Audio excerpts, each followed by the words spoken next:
Alright, what I like about the series the most is the fact that it never stops raising the bar.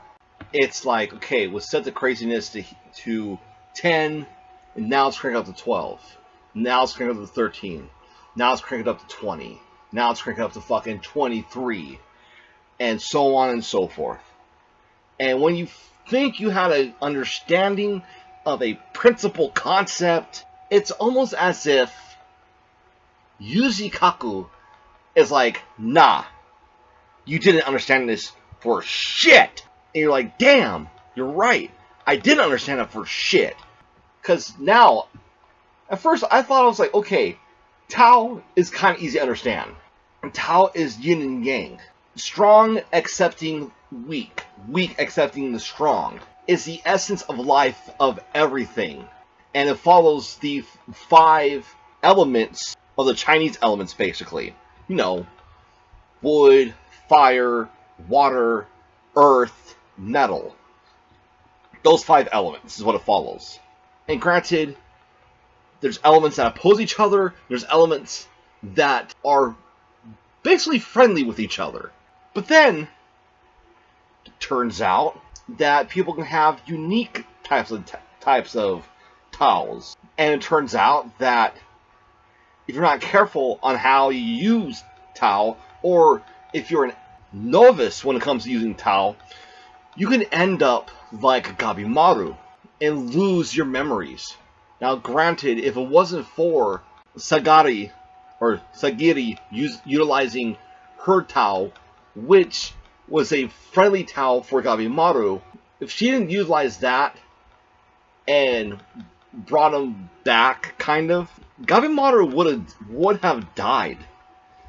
And granted, he was knocking on death's door after his brutal fight with Choze. Now, Choze, he meets one of the Tensen people and basically has sex with them. Basically, the man gets to do Boshu Jutsu, which is weird. Oh, speaking of the Tensens, okay, so this leads into them, alright? Now, there's this guy named Jofuku. I think I'm saying that right, unless I remember his name wrong. But anyways, that's actually his Japanese name. Chinese name, I don't quite remember what it was, to be honest, okay?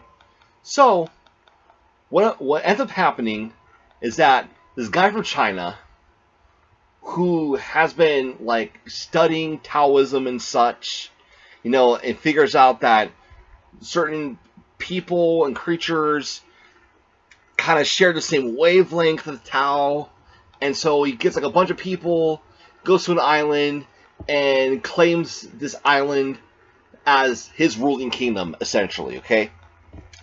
And thus, he creates Tensen, these children, by mixing the Tao of humans and plants. Which is why Tensen are, 1, why they're asexual, meaning that they can switch between sexes, and 2, why their, source of destruction is more in their navel than in their head.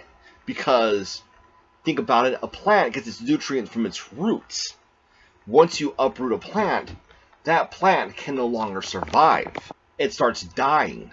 As such, if they are cut or destroyed from below, and not upwards, more below, okay, they can't regenerate as fast. And with the right type of Tao against them, they will suffer heavy fucking damage.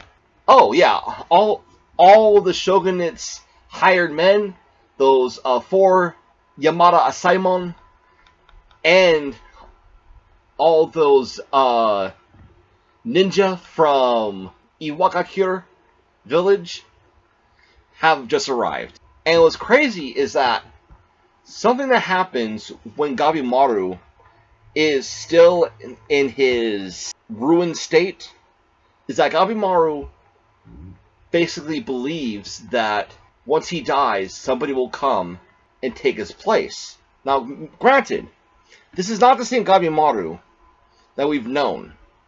This is a Gabimaru with the mindset of a ninja from his village, which is probably why we saw that one ninja smile when the other ninja took his life. Because here's the thing, is that they're all replaceable. And my guess is even the underlings are probably tough as shit too. As well as their, I guess you call them commanding officers? I don't know. But I just had to just guess with that. Now earlier I said Tao gets expanded on more so as the story unfolds. And one thing we have learned this time around is that as long as someone has the correct type of Tao that is friendly towards somebody else, then that other person's Tao can be restored, as we've seen with Sagiri to Gabimaru, and also with Hoko to Mai.